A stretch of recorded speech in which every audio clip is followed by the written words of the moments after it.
आज की इस वीडियो में हम बात करने वाले हैं कि जवाहर नवोदय विद्यालय के लिए तैयारी करना चाहते हैं तो आज से गणित का हर पाठ बारी बारी से देखेंगे। हाँ, यदि चैनल पर नए हो तो चैनल को सब्सक्राइब कर लीजिए। सो वीडियो पूरा देखिए। चलिए आप चलते हैं सवाल की ओर। तो सवाल पहला है, बड़ी से बड़ी तथा छोटी से छोटी 5 अंकों की संख्या जो अंकों 0, 3, 6, 7 तथा 9 से बनती है जब कोई अंक दोबारा नहीं आए का अंतर है।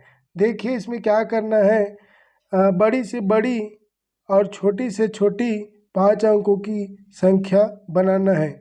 जो हमें अंक दिया है 0, 3, 6, 7 तथा 9 से, इन्हीं का प्रयोग करके बनाना है। लेकिन इस अंक का दोबारा प्रयोग नहीं करना है। एक ही बार प्रयोग करके हमें बड़ी से बड़ी और छोटी से छोटी संख्या का निर्माण करना है, यानी कि बनाना है।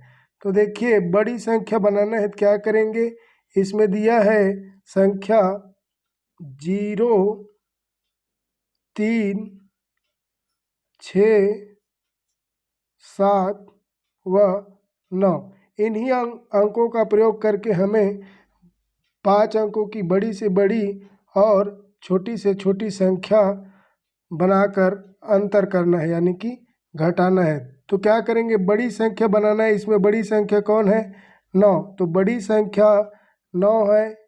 इसके बाद इससे छोटा कौन है, इससे छोटा हो जाएगा 7, इससे छोटा हो जाएगा 6 और इससे छोटा हो जाएगा 3 और इससे छोटा हो गया 0। इस तरह हम इस संख्या को इस तरह लिखकर, ये हो गया हमारा 5 अंकों की बड़ी से बड़ी संख्या। अब हम बनाएंगे, ये हो गया 5 अंकों की बड़ी से बड़ी संख्या, 5 अंकों की बड़ी से बड़ी, 5 अंक बड़ी से बड़ी, ये हो गया। अब हमें बनाना है 5 अंकों की छोटी से छोटी संख्या। तो क्या करेंगे, सबसे पहले 0 के अलावा इसमें छोटा कौन है, तो 3, तो 3 को सबसे पहले लिखेंगे। 3 के बाद उसके बाद 0, उसके बाद फिर 0 के बाद इसके बाद है 0 के बाद 6, उसके बाद हो जाएगा 7 और ये 9। इस तरह ये हो गए बड़ी संख्या, ये हो गया छोटी संख्या। अब इस दोनों संख्या के क्या कर देना है, अंतर कर देना है, यानी कि घटा देना है। तो 0 के माने 10, 10 में से 9 जाएगा तो 1 हासिल वापस करेंगे। 3 के माने 13, 13 में से 8 जाएगा तो बचेगा 5 और हासिल फिर वापस करेंगे। तो 6 के यानी 16, 16 में से 7 जाएगा तो 9, 9 7 16 होता है। फिर हासिल वापस करेंगे, 7 में से 1 जाएगा तो 6 और 9 में से 3 जाएगा तो 6। इस तरह हम 5 अंकों की बड़ी से बड़ी संख्या बनाए हैं और 5 अंकों की छोटी से छोटी संख्या, उसके बाद अंतर किए हैं। तो कितना आ गया है, इस तरह 66,951, इस तरह ये उत्तर हमें मिल गया है। तो ऑप्शन नंबर कहाँ पर दिया है, ऑप्शन नंबर सी पर दिया है, 66,591। इस तरह हमारे क्या हो जाएगा, आंसर आ जाएगा। ठीक है, चलिए आप देखते हैं अगला सवाल। अगला सवाल क्या है, संख्या ये दिया है, इस संख्या में अंक 5 के स्थानीय मूल्यों का योग क्या होगा। क्या करना है, 5 के स्थानीय मान का मूल्यों का योग करना है। तो देखिए इसमें 5 दो स्थान पर है। सबसे पहले 5 कौन से स्थान पर है, इकाई, दहाई, सैकड़ा, हजार, 10,000, लाख, लाख के स्थान पर है। तो क्या करेंगे, 5 को लिखेंगे, उसके बाद जितना अंक है 1 2 3 4 5, 5 जीरो बैठा देंगे, 1 2 3 4 और ये 5। इस तरह ये 5 का स्थानीय मान। अब उसके बाद 1 5 कहाँ है, इकाई दहाई, यानी कि 5 और उसके बाद कितना अंक है 1, तो 1 जीरो बैठा देंगे। इस तरह हम इस दोनों का स्थानीय मान निकाल के फिर क्या कर देंगे, योग कर देंगे। योग कर देंगे यानी कि दोनों 5 किस स्थान पर बैठा है, तो 0 का 0 हो जाएगा, 5 का 5, फिर 0 का 0, 0 0 5। इस तरह ये इकाई दहाई सैकड़ा हजार 10,000 लाख, तो 5,50,000 हुआ। तो कौन सा ऑप्शन पर दिया है, ऑप्शन नंबर डी पर दिया है। इस तरह आसानी से हल कर सकते हैं। अब देखेंगे अगला सवाल। अगला सवाल है सबसे छोटी अभाज्य संख्या क्या है। सबसे छोटी अभाज्य संख्या क्या है, तो सबसे पहले जानना होगा कि अभाज्य संख्या क्या है, अभाज्य संख्या किसे कहते हैं।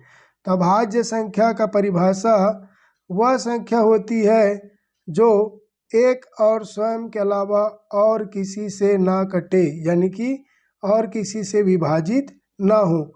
तो इसने पूछा है सबसे छोटी अभाज्य संख्या क्या है, तो सबसे छोटी अभाज्य संख्या हमारा हो जाएगा 2। इस तरह हम इसका जवाब दे सकते हैं। तो ऑप्शन नंबर सी पर दिया है। ये अब देखते हैं अगला सवाल।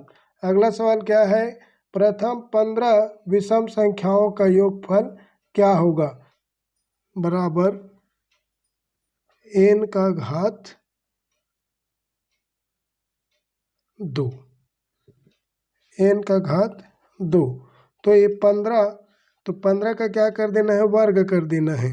तो क्या हो जाएगा, 15 का वर्ग करेंगे तो हमें मिल जाएगा 225। इस तरह 15 विषम संख्याओं का योगफल हम ज्ञात कर सकते हैं। तो 225 किस ऑप्शन पर दिया है, ऑप्शन नंबर बी पर दिया है। ठीक है, इस तरह आसानी से हल करना है। चलिए अब अगला सवाल फिर देखते हैं। अगला सवाल है प्रथम 5 अभाज्य संख्याओं का योग क्या है। प्रथम 5 अभाज्य संख्या, अभाज्य संख्या किसे कहते हैं, जो एक और स्वयं के अलावा और किसी से ना कटे, यानी कि विभाजित ना हो।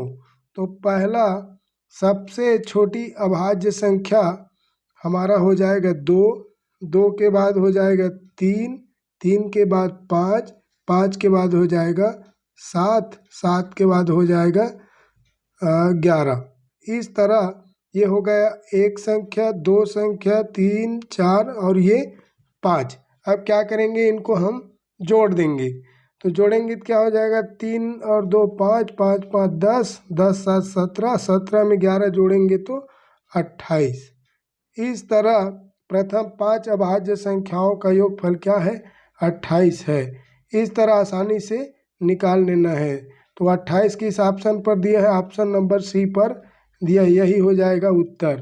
ठीक है, चलिए अब अगला सवाल देखते हैं। एक अंकों की प्राकृत संख्याओं की संख्या क्या है। एक अंकों की प्राकृत संख्या बताना है। तो एक अंकों की प्राकृत संख्या लिखेंगे तो होगा 1 2 3 4 5 6 7 8 और ये 9। ये जितनी भी संख्या मैं लिखा हूँ ये क्या है, एक अंकों की प्राकृत संख्या है। अब इसको गिन के बता देना है कितना संख्या, 1 2 3 4 5 6 7 8 9, यानी कि एक अंकों की प्राकृत संख्याओं की संख्या हो जाएगा 9। इस तरह आसानी से हल कर सकते हैं। ठीक है, अब देखेंगे अगला सवाल। अगला सवाल क्या है, 3 अंकों की प्राकृत संख्याओं की संख्या क्या है। 3 अंकों की प्राकृत संख्याओं की संख्या निकालना है। तो 3 अंकों की बड़ी से बड़ी संख्या क्या है, 999 है। तो ये 3 अंकों की बड़ी से बड़ी संख्या है और हमें बताना क्या है, 3 अंकों की प्राकृत संख्याओं की संख्या। तो इसमें 2 अंक का भी शामिल है, तो 2 अंकों की बड़ी से बड़ी संख्या को घटा देंगे, यानी कि 99 को। तो क्या हो जाएगा, 9 में 9 जाएगा 0, 9 में 9 जाएगा 0 और ये 9। इस तरह हम 3 अंकों की प्राकृत संख्याओं की संख्या हो जाएगा 900। तो 900 ऑप्शन नंबर डी पर दिया है। ठीक है बच्चों, इस तरह आसानी से हल कर लेना है। ठीक है, चलिए अब देखते हैं अगला सवाल, यानी कि 9वां। 2 अंकों की प्राकृत संख्याओं की संख्या क्या है? अब बताना है 2 अंकों की प्राकृत संख्या क्या है। तो प्राकृत संख्या किसे कहते हैं? 1 से लेकर अनंत तक की संख्याएं को हम प्राकृत संख्या कहते हैं। जैसे जो संख्या गिनने का काम आए, ठीक है, वही संख्या कहलाता है प्राकृत संख्या। ठीक है, तो इसमें पूछा है 2 अंकों की प्राकृत संख्याओं की संख्या है। तो 2 अंकों की प्राकृत संख्या क्या है? तो क्या करेंगे, सबसे पहले 2 अंकों की बड़ी संख्या लिख लेना है। 2 अंकों की बड़ी संख्या क्या है? 99। 99 2 अंकों की बड़ी संख्या है।